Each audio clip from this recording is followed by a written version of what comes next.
Last weekend I went to see the traffic in the centre of Manchester. I knew it'd be bad, but I didn't imagine it ending up on the news. Many drivers and businesses in Manchester are furious. Last weekend, due to some major events, there was a do not drive alert. Friday, Saturday, Sunday, it was gridlocked.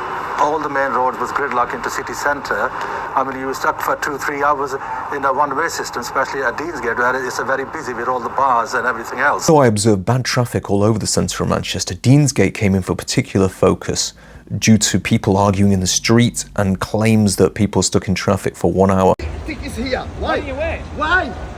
Why? Why what? What? Go down. Damn, yeah? Here we can see drivers driving the wrong way down a one-way road on the pavement. In the press, the people being quoted point to a cause for this congestion on Deansgate. It's the cycle lanes and Deansgate being made one way.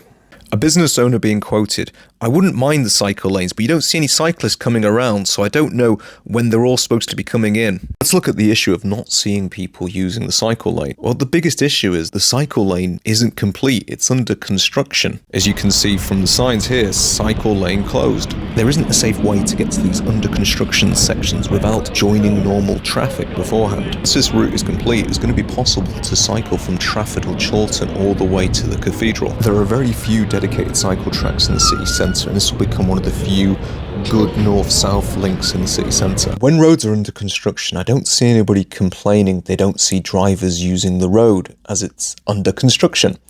When this cycle track opens on Deansgate in Manchester, it'll probably become one of the busiest cycleways in Manchester. Last two thoughts on this. Firstly, Deansgate wasn't unique at the weekend.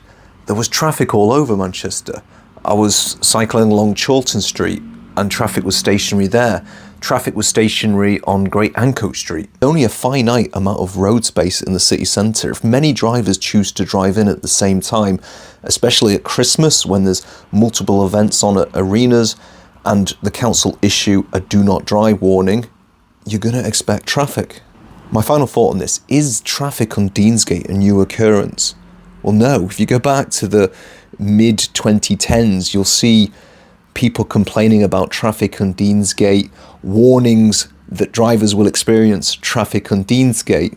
Just look at this video, for example. It's me again, reporting on the traffic. So I'm stood on the corner of Deansgate and Key Street. There's Deansgate behind me, as you can see. Absolutely rammed with traffic. Key Street behind me, absolutely rammed with traffic. I'm going to use public transport to get home because the traffic is absolutely